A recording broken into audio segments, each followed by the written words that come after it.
Ruth was born in a small town as the eldest child in the family. Her younger sister Leela was born 3 years later. 7 years after that, their parents divorced. Sarah's husband was caught cheating publicly, and such news spread across the town swiftly. When Sarah was informed about it by a well-wisher, she turned pale, but said nothing and went home. That same evening, the woman brought the girls to spend the night with their grandfather, Sarah's father, while she stayed home, waiting for her husband to return from work.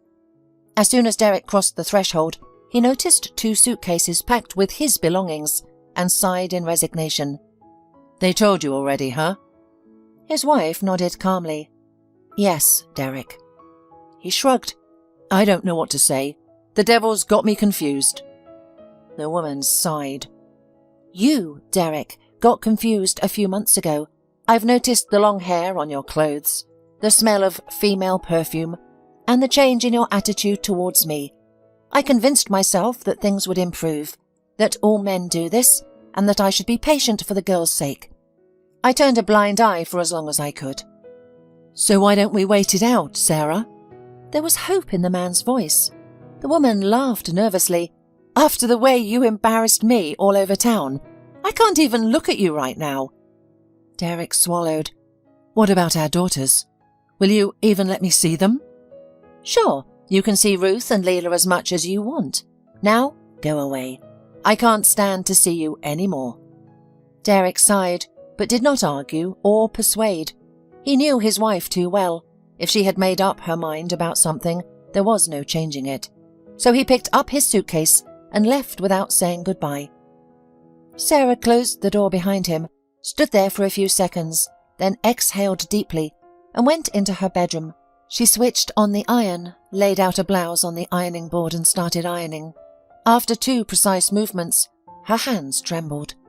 She put the iron aside, slid down the wall, and quietly sobbed.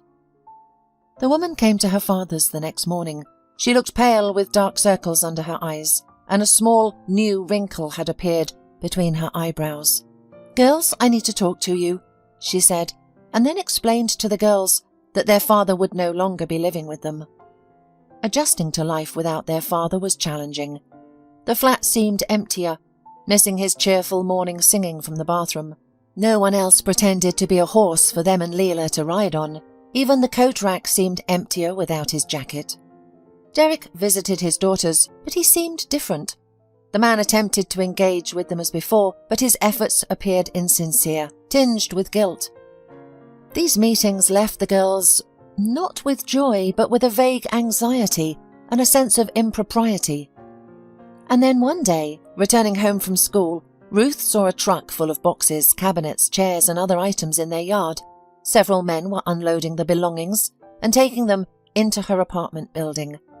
The girls followed them inside and up to her floor. The door to the apartment across was wide open, and the items were being moved in there. "Do we have new neighbours? Have you seen them?" Ruth asked her mother, who was cooking in the kitchen, while Leela drew at the table. "Yes, I've seen," replied the woman without turning around. "It seems a young woman and a boy about your age are moving in. We should meet them." But the new neighbours turned out to be quicker in meeting with neighbours. After lunch, the doorbell rang. Sarah went to open it. "We have a very nice neighbour," the mother announced, smiling when she returned to the kitchen. "We're having dinner with them tonight." "Yay, guests!" Leela cheered. Ruth frowned but said nothing. She didn't want strangers in their house, especially boys. She even considered asking for permission to visit her grandfather, but she quickly dismissed the thought.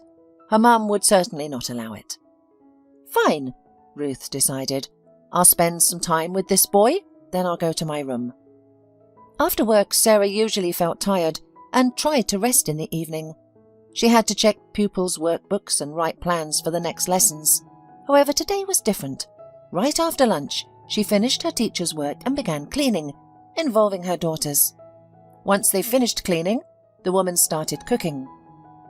"Is that a raspberry pie with cream cheese cream?" Ruth asked in surprise, noting that her mother usually prepared it only for holidays. Sarah chuckled. "I think tonight will be a special night for us." Finally, the doorbell rang. An eager Ruth rushed to open it. "Peace be upon this house and its hospitable owners," a young woman greeted from the doorstep. It took Ruth a few moments to understand why her mother was so excited. Their new neighbour resembled a pagan goddess of spring and sunshine. She was tall and slender, with long, slight red, slightly curly hair. Her large, bright green eyes twinkled with a smile when she gazed at Ruth. The woman's attire was also unusual. She wore a long, multicoloured dress. Her arms were adorned with numerous bracelets made of wooden beads, metal chains, and multicoloured threads that matched her dress. "My name is Gail," the woman said, her smile compelling Ruth to reciprocate. "And this is my son Connor." Only now did Ruth notice the boy standing behind her. He seemed to be about her age, with hair and eyes reminiscent of his mother's, and was dressed in a plain black t-shirt and blue jeans. He looked at Ruth with a slightly superior smile, as if he was aware of the effect his mother usually had on people. However, he did not come across as arrogant or smug. Ruth suddenly thought that they could become friends. "Come on in," Ruth invited them. Gail smiled and stepped into the flat. "Mum's in the kitchen," informed Ruth. "I'll see you out." Sarah cheerfully greeted her guest. It seemed she had already decided they would be friends. Indeed, anyone would want to befriend the beautiful, vibrant and cheerful Gail. She gave the impression of carrying a celebration in her pocket, ready to share it and spread joy. Such people are never dull or uninteresting. While the mothers wrapped up dinner preparations, Ruth and Connor retreated to the living room. Leela was already there, engrossed in playing with her dolls. She eyed the new boy with curiosity, but remained silent. Ruth realized that, as the eldest, it was her responsibility to extend hospitality and entertain their guest. "Will you go to our school?" "Yes, and we can go to school together, if you don't mind." Ruth shrugged, pretending not to care. "What do you like to do in your spare time, after school, for example?" "I don't know," she answered, a little confused. "Sometimes I watch TV. I can read a book or something." The boy nodded. "Books are great. I really enjoy reading too." "And what about you?" Ruth asked. But he made her feel self-conscious because she hadn't previously considered that she should be doing something else except her homework. "I collect Lego," replied Connor. Ruth scoffed and said proudly, "Building sets are for kids." Connor smiled. "Aren't we kids?" She felt embarrassed again. Technically he was right, but none of her friends had ever agreed with that sentiment so easily before. They refused to admit that they were still children. Instead, they were always trying to prove to each other that they were already grown up. At that moment, their mother emerged from the kitchen. She carried a platter laden with a salad and lasagna that Gail had prepared. "Children, come to the table," Sarah said. Once everyone was seated, Gail poured white wine into 2 glasses. Connor, Ruth and Leela filled identical glasses with juice. The red-haired guest stood up, scanned the room and smiled. "My and my son's lives have recently changed," she began. "I'm delighted about it. In my opinion, change is always for the better. Let's raise our glasses to change." "To change," Sarah echoed enthusiastically. Ruth and Leela looked at their mother in surprise. They had grown used to her quiet, calm, stern and frowning demeanour over the past year, but now, within a few hours, she seemed rejuvenated and full of life. Could it be the influence of their new neighbour? Ruth glanced at Gail with respect and gratitude. The woman somehow caught her gaze, smiled and winked slyly. Ruth blushed and quickly looked at Connor, who was eating nonchalantly. Well, Ruth thought to herself, let's see if all this change really is for the best. First time, Ruth resisted becoming friends with Connor. She felt this way because, firstly, Connor was a boy, and she believed boys were inherently troublesome, disagreeable and self-absorbed. Secondly, Ruth was determined to be brave, strong, independent and self-reliant. She was hesitant to trust a newcomer about whom she knew nothing. She tried everything possible to make Connor understand that they should not be friends. However, any verbal attacks aimed at him seemed to bounce off like a rubber ball hitting a wall. They walked to school together, studied in the same class, and even shared a desk for some lessons. Frankly speaking, few classmates dared to willingly sit with the prickly Ruth, but Connor didn't seem to notice her coldness. Gradually, Ruth began to soften, and before she knew it, they had become friends. She didn't immediately realize how much happier and easier her life had become with the arrival of the red-haired newcomers, Connor and his mother. They seemed to bring with them a sense of joy that had been missing from her home since her parents' divorce. As for Gail, she quickly became friends with Sarah, much faster than her son with Ruth. The women began spending a lot of time together. Sarah was surprised to find that happiness was possible outside of a relationship. "I really sympathize with you," Gail said after Sarah had shared her life story with her. "How are you feeling now?" Sarah shrugged. "You know, it's been awful, especially in our small town, when everyone knows each other. It feels like everyone is looking at me when I walk down the street." Gail frowned. "Does that bother you?" "Of course," Sarah replied. "It's difficult to live normally and pretend not to notice the sideways glances and whispers." Gail smiled. "Ultimately, it's your choice, isn't it? To pay attention to people or not. I don't fit the standard look, and I get many stares. Some even dare to share their invaluable opinion about how I should look." Both women laughed. "I always talk about myself," Sarah said, "and I've never once asked about you. That's quite selfish of me." "Oh," Gail shook her head. "Please don't speak like that. Taking care of yourself or paying attention to yourself isn't a bad thing. And if you really want to hear my story, then listen to it. I've always had a family of women." Gail began with a smile.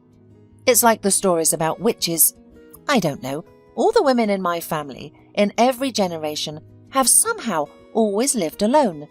My grandmother raised my mum alone. I've never seen my grandfather. But my grandmother never seemed to care that she lived without a husband. She didn't marry my grandfather either, despite the strong disapproval back then. But my grandmother didn't care." "What about your mother?" "It's similar. I was raised by her and my grandmother, but I saw my father occasionally. He sent me gifts on my birthday, Christmas, and visited about once a year. He lived far away. My mum met him when she was a student. She went on a summer internship and stayed there part-time for the rest of the summer. Then she found out she was pregnant." Gail smiled. "My father told me he'd proposed to her. He was a few years older, already working, and ready to bring her into his family. His parents would help with the baby, but she didn't agree." "Didn't she love him?" Gail shrugged uncertainly. "She says she was afraid of being alone, far from her family, with a baby and living with a man she'd only known for a couple of months, and she was unsure of how his parents would treat her. Here she had a home, studying, plans. She was sure that Grandma would be supportive. She came home before the school year started and told her she was pregnant." "And what about your grandma?" "She said something like, 'Well, it's your time.' My mum studied until the last month of her pregnancy, then she took a sabbatical. I was born. She stayed home for a year and then went back to her study. Grandma helped her with me." "Did your father try to convince your mum to marry him?" Sarah asked. "Yes, many times.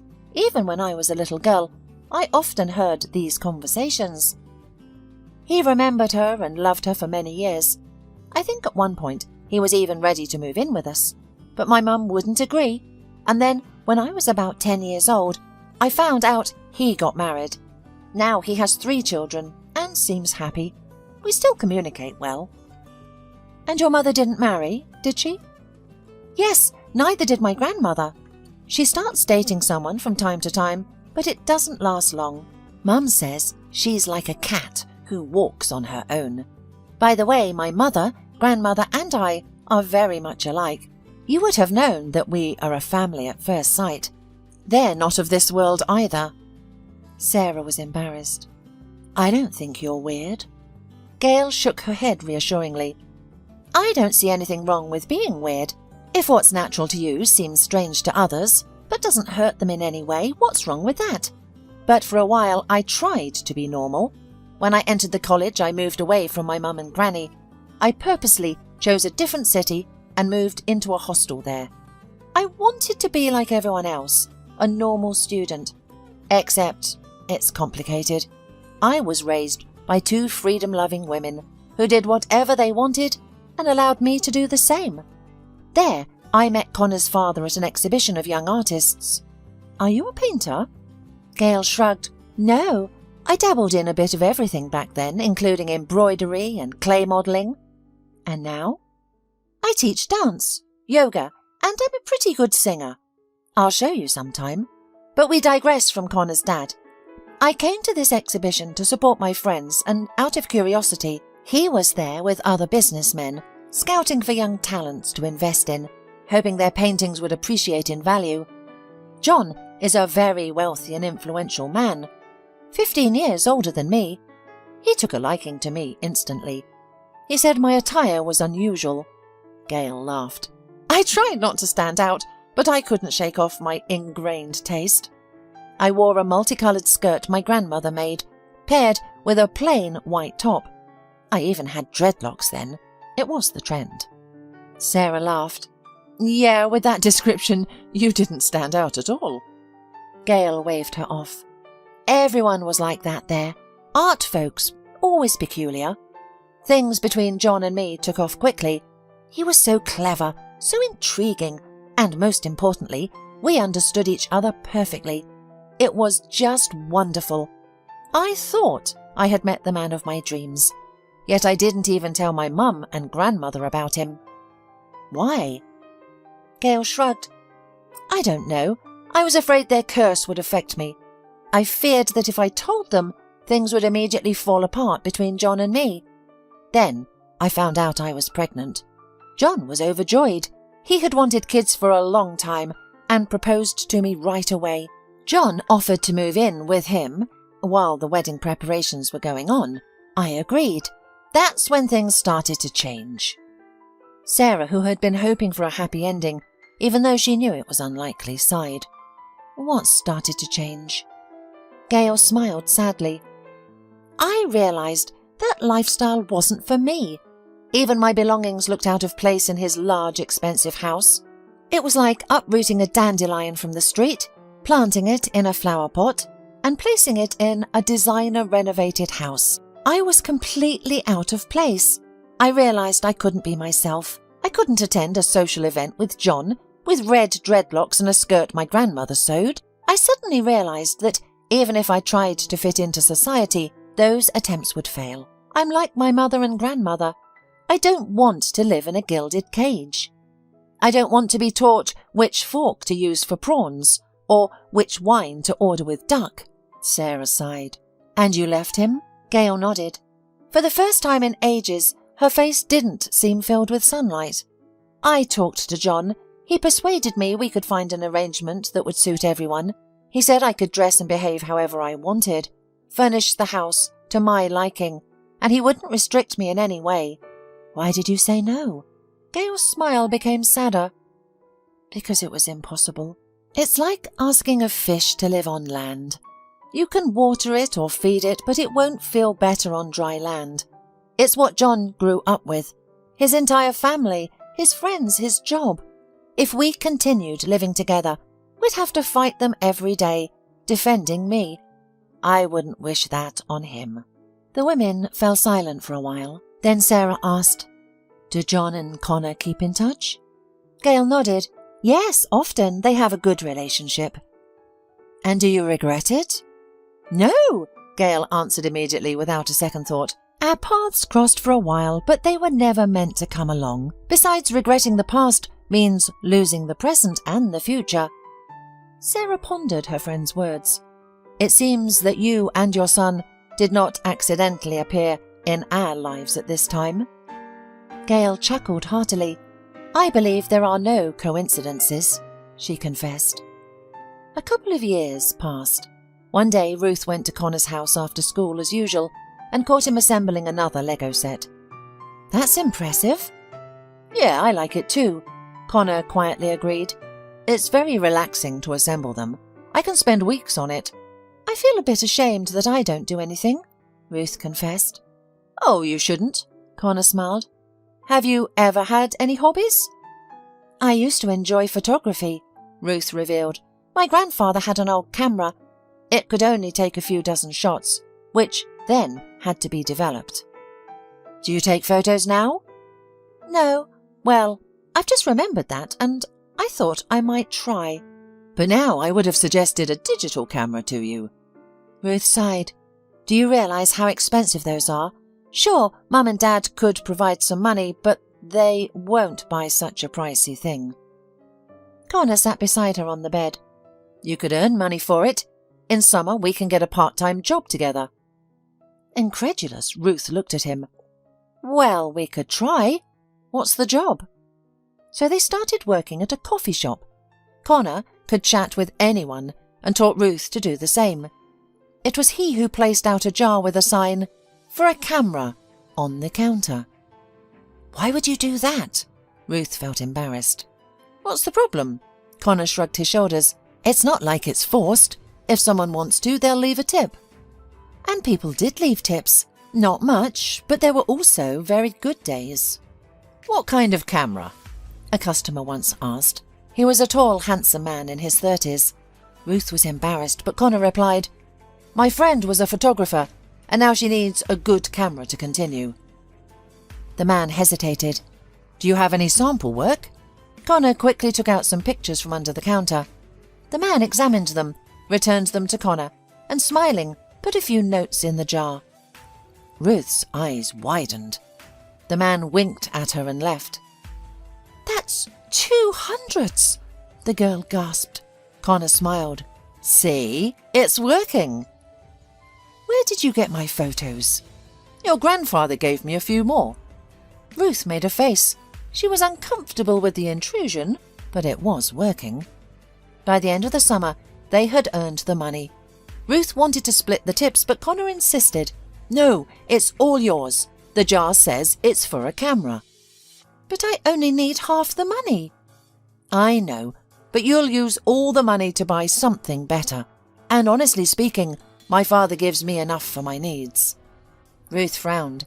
So you didn't have to work? Did you do it just for me? For the first time, Connor seemed embarrassed, but he had always been honest with her. Yes, I don't need the money, but I wanted the experience.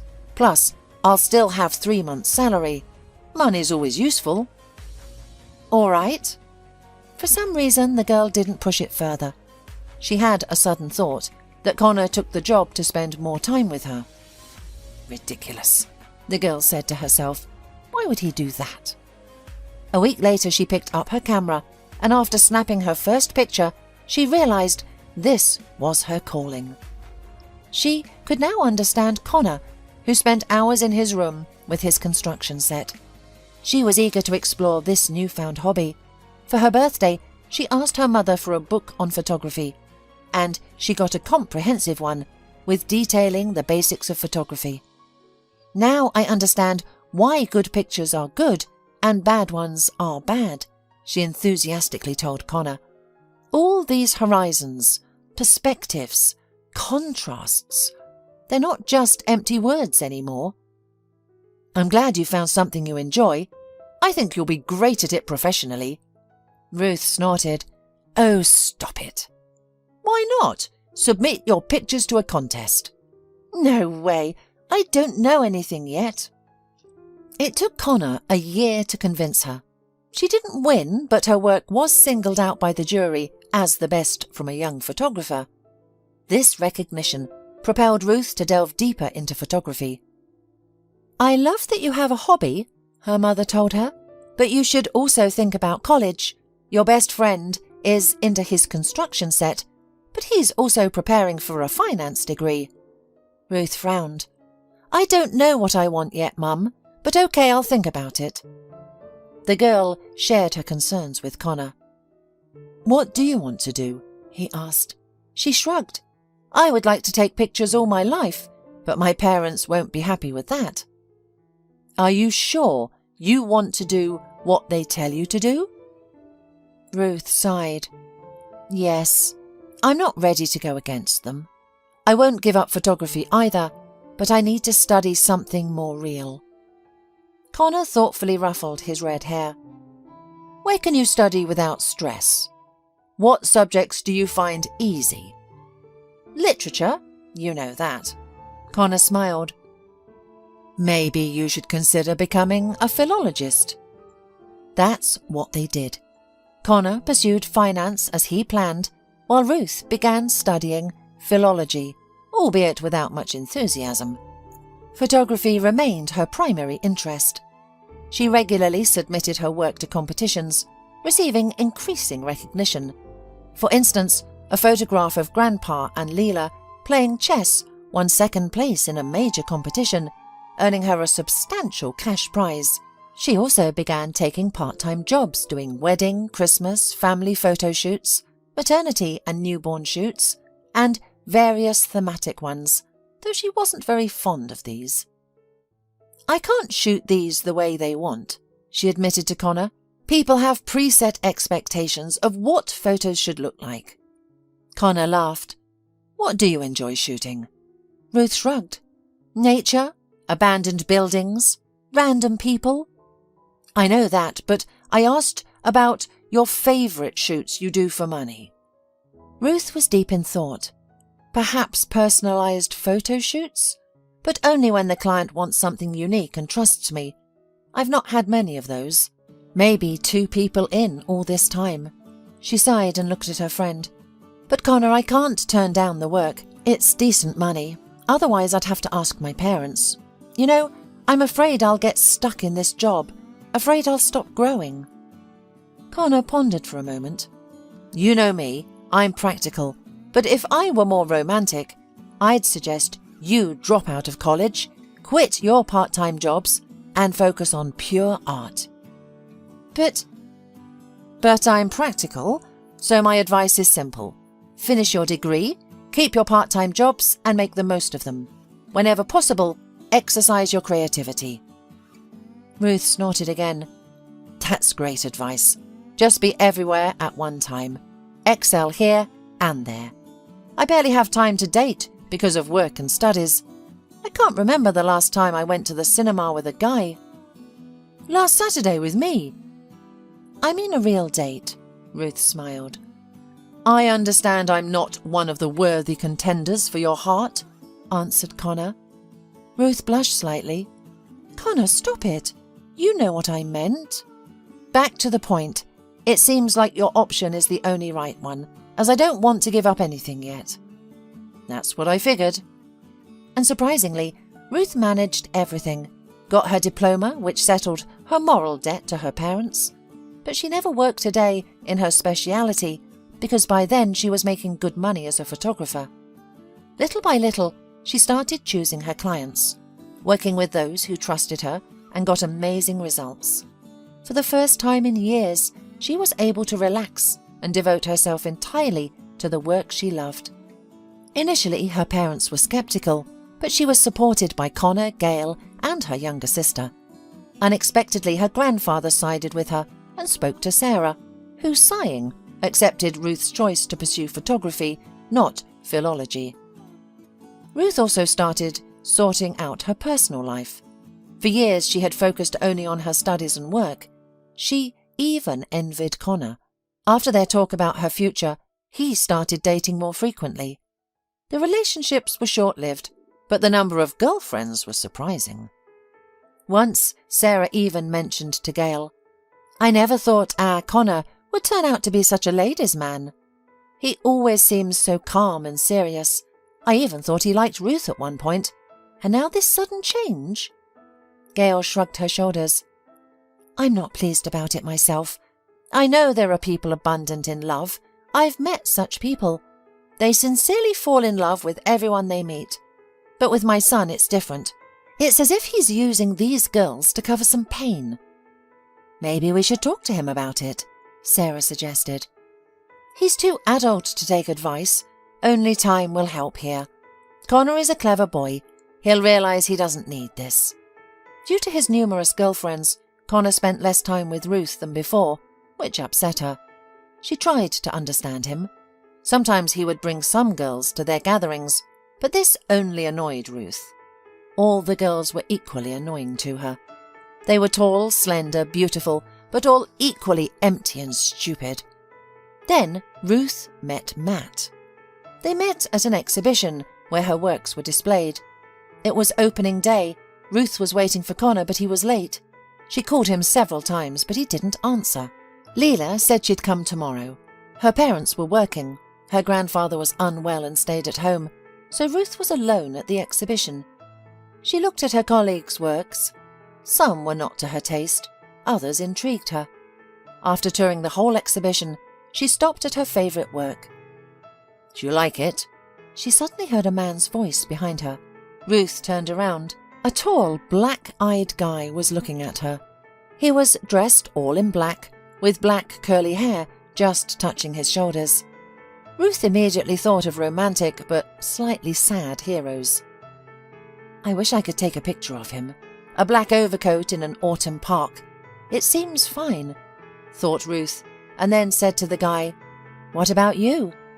"Very deep and tragic. Yes, the lonely figure of a girl in a dark park against the light of a lone lantern. Most of the picture is taken up by the night sky, where a huge firework is blossoming.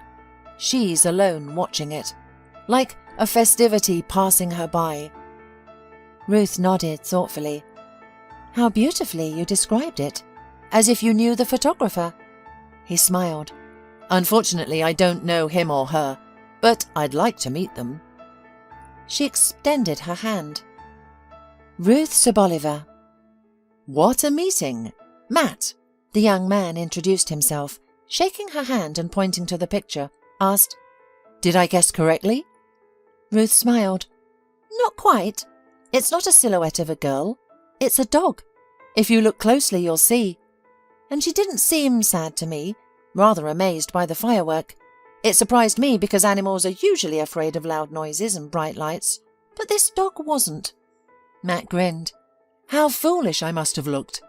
"No, not really," Ruth admitted, "but it was funny." "In that case, I'm glad, because I've met you, a young, beautiful girl who happens to be a talented photographer." Ruth blushed and smiled. "Thank you. That's kind to say. Are you a photographer too?" Matt shook his head. "Unfortunately, no. I work as a model and an actor." "Wow, that's amazing. Could I have seen you somewhere?" "I don't think so. I'm just a rising star, about to ascend." Suddenly, Ruth mustered up the courage to ask, "Would you agree to be my model?" "If only you agree to have a cup of coffee with me." "Then I agree." 20 minutes later, they were already sitting in the cafe. Ruth saw several missed calls from Connor and one message on her phone. "Ruth, where are you? I'm here." She read it, but didn't reply. Matt seemed to her a very nice and interesting guy. Ruth suddenly felt how wonderful it was to be with a man who looked at her with such adoring eyes, offered compliments, held doors open, made jokes, and asked her out on a date. At their first meeting in the cafe, they agreed on a photo shoot. Everything went so smoothly that Ruth could hardly believe it. She had never worked with professional models before.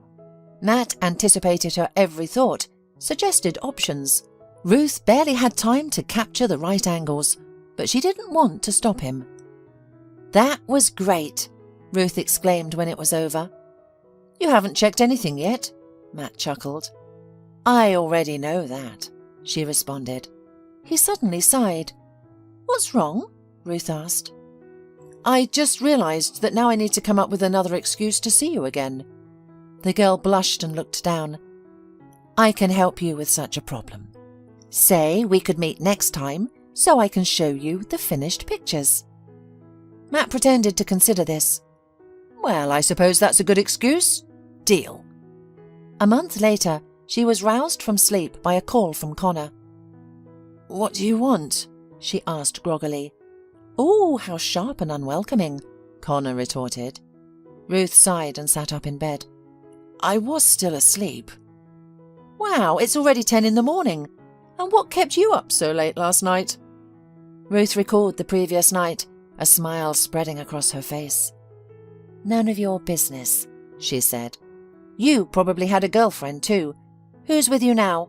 Polly? Molly? Dolly?" Connor disregarded her question. "Do you have a boyfriend?" "Yes, I do." "That's news. Why haven't you introduced me?" "We haven't been dating for long, and by the way, when? I haven't seen you in ages. You can't seem to find the time for me between your girlfriends." "Ruth, you know very well that I only have one friend, and that's you. The others are just flings." Ruth knew, and even smiled involuntarily, but asked sternly, "You didn't call me just to chat, did you? What do you want?" "I just missed you. I wanted to ask if we could meet." "That's a great idea. Why don't we make it a double date?" After a few seconds of heavy breathing into the receiver, Connor replied, "Okay, let's do it." The double date was a peculiar experience for Ruth. On the surface, everything seemed normal, but she could sense a tension in the air. Claire, Connor's girlfriend, was a stereotypical 19-year-old blonde with massive pink lips, wearing a short blue dress and high heels. Seeing her, Ruth breathed a sigh of relief. He won't be with her for long, Ruth thought. 3 weeks max. Connor appeared to act as usual, occasionally smiling, even joking, with his arm around his girlfriend. But Ruth knew him too well. All this time, he had been observing Matt in an analytical way, like an entomologist studying a new insect species. To Ruth, Matt was perfect. He looked handsome, joked, and made a good impression on Claire, speaking with her about his film shoots. Connor watched Matt, while Ruth watched Connor. At the end of the evening, Ruth found a moment to speak with her friend. "So, what's your opinion?" she inquired. "A narcissistic, pompous show-off, talking about himself all night. What a bore." Taken aback, Ruth retorted, "If he hadn't been talking, there would have been silence. You didn't say a word all evening. I've heard all his stories, so I kept quiet. Are you upset that Claire was so focused on him?" "Claire?" Connor seemed confused. "What does Claire have to do with it? Anyway," he conceded, "I don't need to lecture you. You'll figure it out in time." "Exactly," Ruth agreed curtly. "I'll figure it out by myself." "The main thing is for you to be happy," Connor suddenly said, with a hint of sadness and pain in his eyes. "Thank you," Ruth responded. "Thank you for allowing me to date whoever I want, even though I didn't ask. Good luck with Claire," she added. "Like you don't know me well," Connor replied with a sad grin. "Another 2 or 3 weeks at the most." "I know you well," thought Ruth, "but sometimes it's as if I don't understand your actions at all." 4 months later, Matt proposed. "Maybe we should start living together." Ruth agreed, and the next day she shared the news of her moving in with Matt with her mother and younger sister. "Finally," Leela responded. "I thought I'd get married before you." "We're just planning on moving in together for now," replied her older sister with a laugh. "I'm happy for you, daughter," said Sarah. "Do you love him?" "Yes," Ruth replied without hesitation, but for some reason Connor came to her mind at that moment. They had barely seen each other in these 4 months. All she knew was that he had broken up with Claire and was now dating someone else. 6 months later, Matt proposed. Naturally, Ruth said yes. She saw her best friend less and less. She even worried that Connor wouldn't attend her wedding, but he did, accompanied by his latest model girlfriend, whose name Ruth couldn't remember. Each time Ruth glanced at Connor, he was staring at her intensely. He spent the entire celebration sitting at the table, looking pale and tense. She herself couldn't relax either. Ruth attempted to focus on her husband, to hold his hand, to converse with him, but it was almost impossible. Matt was continuously approached by actors, TV presenters, producers. Then Grandpa approached her, just as the presenter announced another dance. "Ruth, may I?" He tilted his head and extended his hand, inviting her to dance. Ruth smiled. Of course. How can one reject such a handsome man? Grandfather chuckled. He led her gently and cautiously in the dance. You look very pale tonight, he voiced softly. I think the stylist overdid the makeup. Ruth tried to jest. Michael sighed. Do you remember when you were little? We made an agreement. Ruth smiled. Yes, to always tell each other the truth, she replied. Grandfather nodded. He didn't say anything else, but it was clear he was awaiting a response from his granddaughter. I'm scared, she finally admitted. How can I be certain if I've made the right choice? Maybe today I'm sure I love Matt, but what if in a year or 5 or 20 I realize I don't love him anymore? What do I do then? How do I recover the lost years? How can I be sure I'm not making a mistake when I choose? Grandpa sighed thoughtfully and after a moment replied, The choice you make is always the right one at the time you make it. None of us can predict the future. We choose what seems best in the present. Currently, you've chosen Matt because he makes you happy. If that changes in the future, so will your choice. The important thing is to follow your heart and remain true to yourself. Ruth hugged him tightly. I'm so grateful you're always here for me. And I'm grateful to have such a wonderful granddaughter. Ruth was able to relax only on the second day of the honeymoon. Her husband lay beside her on a neighbouring sunbed, smiling at her. Husband, what a strange word, thought Ruth as she admired her ring. And how handsome Matt looks. I must take a picture of him. Ruth managed to restore her friendship with Connor a year after her marriage. Matt was away on a movie shoot for 3 months.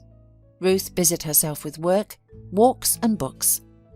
On one of her visits to her mother's house, she ran into Gail there, who had remained as radiant, cheerful and kind all these years. How's Connor? Ruth asked casually. I haven't seen him in a while. Oh, Gail replied. He's due here in half an hour. Why don't you join us? Ruth looked embarrassed. No, that's not necessary. You two should have some time together. Gail smiled warmly but said nothing. The three of them chatted about other things until Gail made a request. Ruth, please bring the pie I baked this morning. It should have cooled down before now. I want Sarah to taste it. Oh, Sarah chimed in. Yes, Ruth, please bring it. What pie? Ruth asked, puzzled. It's on the kitchen table, Gail explained. Here are the keys. Ruth was surprised at such a request and completely forgot about Connor's imminent arrival. She was searching all over the kitchen for a missing pie when she heard the sound of the door opening and realised what was happening. Gail's a sly one, and Mum's a good actress. Mum, I'm here, she heard Connor announce. Ruth stepped into the corridor. Hi, she greeted him. He clearly hadn't expected to see her. Hi, Connor replied, sounding disgruntled. Ruth noticed that her friend had changed. He seemed more mature, his facial features sharper. Connor had also lost a significant amount of weight and grown a small beard. Ruth smiled at him and suddenly realised she had missed her friend. She quickly stepped forward and hugged him tightly, not giving him a chance to break free or resist. Connor protested at first, then sighed and returned her hug. What are you doing, Ruth? He asked in surprise. I've missed you badly, she answered honestly. Me too, Connor admitted. They stood there for a full minute. How did you end up here? I'm visiting my mum, and your mum is at As. She asked me to bring a pie, but I still can't find it. I started to suspect something. Connor smiled. Mum's always like that, only interfering when things get extreme. This is precisely the right time. I was beginning to worry that our friendship was on the line. Me too. Why don't we make tea? Sit down and talk. Our mothers aren't expecting us, right? Agreed. Life began to improve. Ruth became a renowned photographer. She no longer had to shoot things she didn't enjoy. She was finally choosing on her own. Her husband was also thriving. He was starring in 2 popular TV series and advertising watches, cologne and a dating app. Ruth had reservations about the latter. "I don't want to seem jealous," she said to her husband, "but isn't it strange for a married man to advertise a dating app?" Matt laughed and kissed his wife on the cheek. "Sunshine, I'm an actor. Everything I portray is just an image." Despite the logic in her husband's words, she wasn't comfortable with the idea. In general, she found it increasingly difficult to accept that her husband was constantly playing a role. The more they lived together, the more it seemed to Ruth that Matt was more of an image than a living person. It was as if he weren't real most of the time. Even after set, Matt continued to portray the charismatic, captivating man he usually played at work. He could flirt with women and smile at them, and Ruth could see their eyes light up. This made her angry. As time passed, their relationship began to cool off. Ruth knew that passion didn't last forever, but she was waiting for it to evolve into something calmer and more tender. It didn't. "Maybe you two don't love each other anymore," her younger sister suggested when Ruth shared her concerns. She sighed. "I hope that's not the case. I keep thinking something will change, or an event will reignite our spark." Leela suggested, "Maybe you should surprise him." "Surprise?" Ruth was puzzled.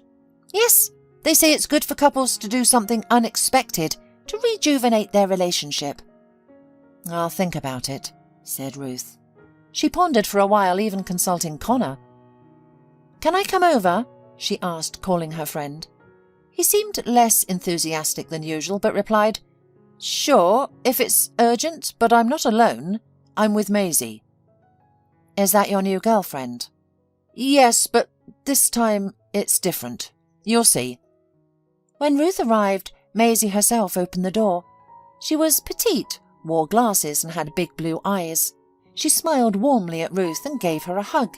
"Hi, it's nice to finally meet you." "I'm glad too," Ruth replied, her chest tightening.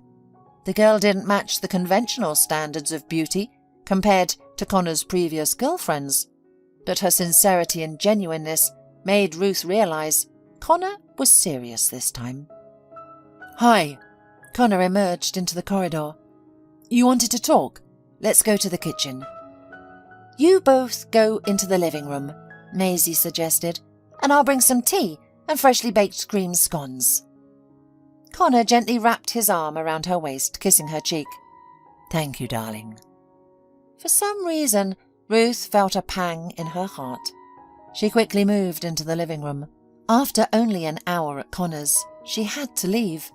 Seeing Maisie made her lose all thoughts. Connor didn't seem to understand why she wanted to meet so urgently. On her way home, Ruth couldn't pinpoint her feelings. Why couldn't she be happy for her best friend's happiness? "I've thought of a surprise for him," Ruth told her sister over the phone while packing. "I'm going to visit him. We haven't seen each other for a month." "Cool. You're going directly to the set?" "No, Matt wouldn't understand that. I'm going to visit him at the hotel." "Wow. Good luck, sister." "Thank you, Leela." Ruth was sure Matt would love it because he loved brightness, spontaneity, boldness, and experimentation. She had thought of everything.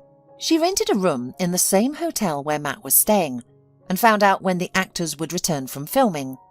She changed into a maid's costume, which was quite decent by her standards. It was a short black dress with a puffy skirt, a lace apron. Ruth was nervous. Her room was on the other end of the floor. It was a brave task to walk the entire corridor dressed like that. After gathering her courage, she thought of Matt's reaction and decided to go. She was lucky to meet no one in the corridor. By the time she reached the room, her legs had stopped trembling. Ruth knocked on the door and tried to change her voice. "Cleaning." "Who does cleaning at this hour?" she thought. Well, at least he'll open the door out of curiosity. Her expectations were met. The door opened, revealing a beautiful young girl with wet hair, wearing only a towel. Ruth was taken aback. "Oh, I probably have the wrong room," Ruth started, but was interrupted by Matt's voice from inside. "Sunshine, who's there?" "A maid," the girl shouted back. "Ask her to come back later." Sunshine turned to Ruth, who managed to force a smile. "I'll come back later. Have a splendid evening ahead." Ruth turned around, and the door closed behind her. Ruth couldn't recall how she ended up in her room. She sat on the bed for a long time, striving to gather her thoughts. She had no memory of how she had made it home. Feeling the need to share her experience, she considered her options.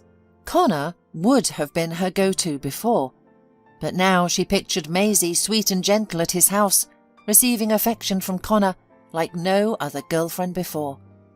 For some reason, she didn't feel like approaching her mum or sister either. That left her grandfather. He hugged her tightly upon her arrival. He didn't let on that he suspected something was wrong, though he was slightly proud that Ruth had come to him for help. He didn't rush her, keeping a watchful eye on her. "The tea's ready," he announced, placing a cup before her. They drank in silence. When Ruth poured their second cup, she finally told him about her husband's cheating. Michael listened attentively, without interruption or unnecessary questions. When she finished, he asked, "What do you feel now?" "I don't know," she responded. "What should I feel?" "Anything. Bitterness, resentment, regret, relief, anger. The important thing is to put it into words." "I feel betrayed and foolish, but also, strangely enough, relieved. It's as if I've been tormented by a mystery that I couldn't solve. Now that I know what it is, I feel relieved." "Do you want to forgive him?" She shook her head vehemently. "Absolutely not." "Are you going to get a divorce?" "Yes, but I doubt that's enough." Her eyes sparkled as she forcefully sliced a piece of cake. Her grandfather smiled. "Not enough. I think I'm beginning to recognize my granddaughter." Ruth laughed. "Matt loves grand gestures. I think it's only fair that I give him one last grand gift." "Do you have an idea yet?" Michael asked. "Yes, I do." When Ruth shared her plan, her grandfather laughed. "It's a great idea, but are you sure you're ready to spend your time and energy on such a plan?" "I'm ready," she said with pure determination in her voice, "and then I can say goodbye to him once and for all." Over the next month, Connor barely saw his friend and couldn't comprehend her sudden change. One instance, she seemed eager to share something with him. The next, she abruptly withdrew. He couldn't think of anything he had said or done to offend her, nor could he imagine Maisie saying anything to upset Ruth. Maisie was the first girl in years who had stirred warm feelings in him. She was good, kind, and sensitive. She loved and cared for him deeply. He wondered if over time he could reciprocate her feelings as strongly. After all, he couldn't forever harbour feelings for Ruth, could he? He always hoped that she would see him as more than a friend, but that never happened. He tried to forget her, but it proved futile. When he met other girls, he always quickly realised that he didn't feel anything for them. When Ruth married, any glimmer of hope he clung onto was extinguished. He disliked her husband, Matt, who seemed deceitful. He was handsome and brilliant, but Connor saw him as a scoundrel. He wondered how Ruth, usually so perceptive, could look at Matt with such adoration. But if she was happy, he decided he wouldn't interfere. Meeting Maisie eased his pain a little, giving him a reason to engage with life again. He hadn't forgotten Ruth. He never could. But Maisie offered him warmth, care and support. And now that he'd finally come to terms with it, Ruth reappeared, stirring his life, only to disappear again. For an entire month, she didn't respond to any of his calls or texts. "Connor, I'm fine, don't worry," she reassured him. "Why don't you tell me what's happening? I'm worried," he asked. "Later," Ruth replied. "You'll see for yourself." This vague explanation left Connor dissatisfied, pacing around his house trying to figure out what was going on. He noticed Maisie's concerned gaze. He felt like he didn't deserve her. Although he hadn't mentioned Ruth to Maisie, she seemed to understand. At the end of the month, a message from Ruth caught him off guard. "Hi, I invite you and Maisie to come to my first solo exhibition. It's this Saturday at 3 p.m. "Interesting," Connor muttered. When Ruth first conceived her solo exhibition, she couldn't have foreseen the personal nature of the theme. She had been mulling over different ideas for years, from abandoned parks to the city's oldest buildings to random passers-by. She never expected to choose a theme so close to her heart. Her good friend Dagny, an experienced organizer of successful exhibitions, was instrumental in helping her. "I'm sure it will be a furore," Dagny declared when she saw the pictures. Ruth grinned. "That's what I'm counting on." Her friend coughed awkwardly. "But are you sure you're ready for it? After the opening there's no turning back. I warn you." Ruth pressed her lips together tightly. "I'm sure. That's precisely how I want to end things." Dagny snorted suddenly. "Okay, in a way I can understand you. I think many of our viewers will relate to this topic too." "Yes, unfortunately." "Is anyone coming to support you?" Ruth nodded. "Yes. My mum, my younger sister and her boyfriend, my grandfather, and my best friend and his girlfriend." Ruth's voice trembled at the last words. "That's great. Will your husband be alone?" Ruth smiled. "No, he'll have almost the whole film crew with him. I had to persuade him, but it's worth it." "Work colleagues, then," Dagny said thoughtfully. "Yes, I see your point." Matt had just returned from a film shoot. The exhibition was due to start in a few hours. He was surprised when his wife told him about such an event. "Why didn't you tell me before?" "I was preparing a surprise," replied Ruth. "You like surprises, don't you?" "I love surprises, but I think I'm going to be tired." Her husband sighed. "Don't worry. I need your support just for the opening. And bring the whole film crew with you. There'll be wine and snacks." Matt laughed. "I don't know if they'll want to." "But you persuade them," his wife asked sweetly. "You always say that such events are useful. And by the way, there are many personal pictures in this exhibition," she added quietly.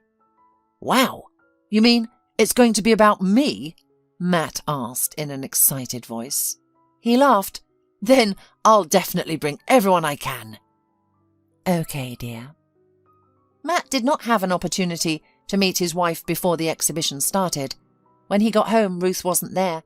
He quickly jumped into the shower, shaved and put on his best suit. I wonder what Ruth's up to. Surely something cute and unique. She's very talented. There's no denying that. In general, Ruth is a lovely woman. It's just a pity that we sometimes don't agree on some things. He sighed. I should also ask Wendy not to hang on me in front of my wife. Matt went into the hall and saw the title of the exhibition. Love Story. The first photograph hung there. Ruth took it after the first night they spent together. He's hugging her from behind, and she's taking a picture of them in the mirror. "Nice shot," he heard Wendy's voice from behind him. "It even looks like you love her here." Matt looked around. Fortunately, there was nobody standing close to them, and there was no one to hear. "I did then," Matt replied, "and who knows, maybe I still love her." Wendy grinned, lightly running her fingers along his arm. "But all these months during filming, every night in your hotel room, you've been saying the opposite," she purred. He smiled. "Don't play with my heart like that, sweetheart. You know I won't surrender you to her," she added and clawed at his wrist. Matt looked around anxiously. People were arriving. If Wendy continued to behave this way, they would certainly be suspected. "You remember our agreement, don't you?" he said. "Let's act like just colleagues." "And what if I don't?" The girl pouted. "Maybe I'm tired of hiding. Maybe I want your wife to know everything." Her words sent a chill down Matt's spine. He did not want to lose his wife. "I love Ruth. All these actresses, models, casual admirers over the years are empty. Even Wendy. Only Ruth interests me. Only she is worthy of being my wife," he thought. Suddenly, he caught someone else's gaze. It was Connor. "Let's go look at the other pictures," Matt said to Wendy. She smiled, nodded cordially, and walked beside him. Each new photo revealed their love story with Ruth. These were pictures from their first photo shoot. How hard he had tried. "You look great here," Wendy said thoughtfully.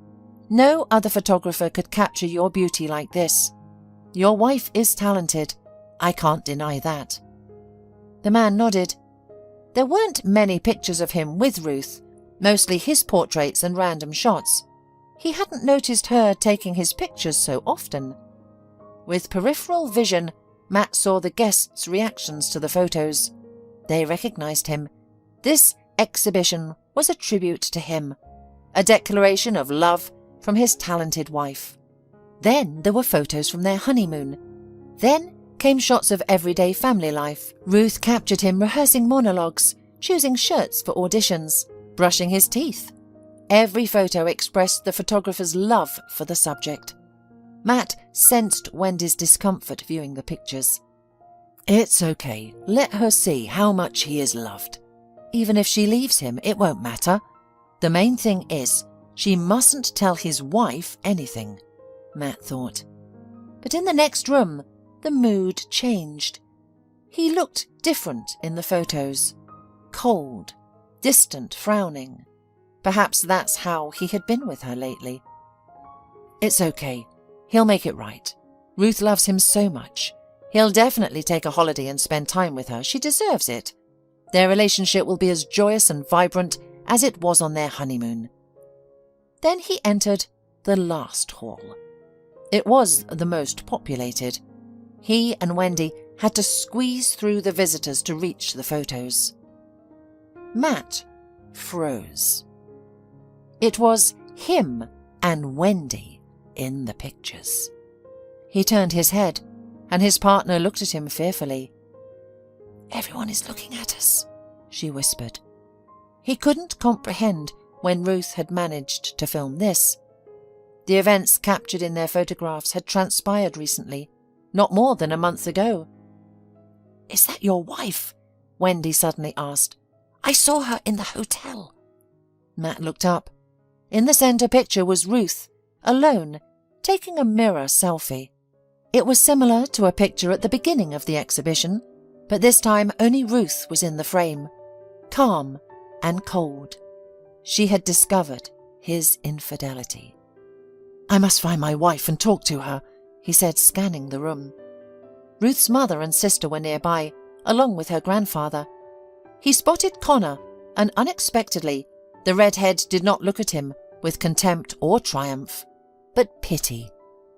"Thinks he's beaten me? No way." Finally, he noticed his wife. "Ruth, what is this?" His wife looked at him calmly. He saw no anger, hatred, or signs of recent tears, only indifference. "Didn't you read the title?" she asked. "It's written at the entrance." "A love story," Matt mumbled. Ruth nodded. "And ours has ended today." Connor couldn't sleep until morning. Back at home, Connor took a quick shower and pretended to sleep. Maisie left him alone, turned off the light, and settled on her own side of the bed. Ruth knows everything now. She's finally realized what kind of man her husband is. They will surely part their ways. But why should I care? Of course, as a friend, I'll always support her. But is that the point? And besides, how could he think of Ruth now, with Maisie beside him? Sweet, kind, gentle, loving Maisie.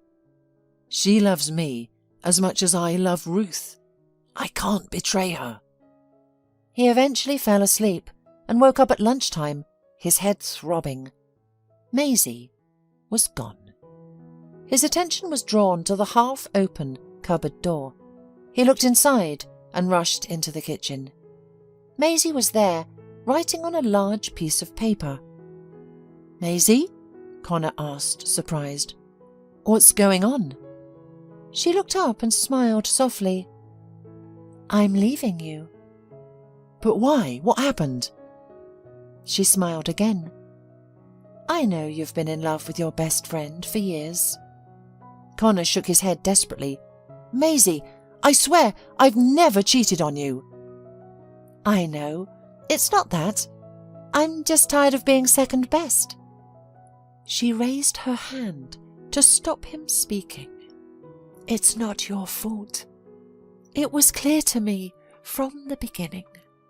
Only someone who loves unrequitedly can understand someone else who feels the same. But you chose to be with me, and that made me happy. I thought I could wait for you as long as it takes. I thought my love could reach your heart. It did." "Don't, Connor. I know that you treat me well, that you're ready to make me your wife and live with me all your life. You're a good man, I know. But you don't look at me the way you look at her, and I don't want to spend my only life constantly thinking about it. It'll be hard for me at first, but I'm sure I'll meet someone who will love me just as much." Connor sighed. "You're wonderful." She smiled. "Thank you. Tell her how you feel." Maisie stood up, hugged him tightly, then kissed him on the cheek. She picked up her suitcase from the corridor and carefully closed the door behind her. Connor slowly sank into a chair. A few days later, he went to visit his mother, carrying a lot on his mind. As a child, it seemed to him that his mother knew the answers to everything, so he was surprised that, as an adult, she always gave him a choice, never persuaded or insisted, and accepted any decision he made. "I'm so tired and confused, Mum," Connor said. "I know, sunshine, I know," she said soothingly. They sat in the kitchen of the flat they had moved into years ago. "Get some sleep, son," Gail suddenly said. "When you wake up, you'll know what to do next." Connor yawned, his eyes heavy from lack of sleep. His mother walked him to his childhood room, and he went to bed. He dreamt of a spring day when he and Ruth, both around 12 years old, were launching paper boats on puddles. Connor looked at her and thought she was the most beautiful girl in the world. "Connor," Ruth asked him, "will our ship sink again?" Connor shook his head confidently. "No, Ruth, it won't sink." They carefully placed the boat into the cold spring water. The boat rocked slightly but stayed afloat. Connor smiled. "Connor! Connor!" Someone shook him by the shoulders. Connor opened his eyes and saw Ruth's smiling face above him. "You sleep just like you did when you were a child," she said to him, "with your hand under your head." "Well, yes," he said confusedly, wiping his eyes. "What are you doing here?" She shrugged her shoulders oddly. "Seems like we have something to talk about." His heart thumped. "I hope we want to talk about the same thing." Ruth nodded and tucked a strand of hair behind her ear. "That's what I'm about to find out." She suddenly leaned in and kissed him. Connor forgot how to breathe, then gently put his arms around her and drew her closer. Yes, definitely, they wanted to talk about the same thing.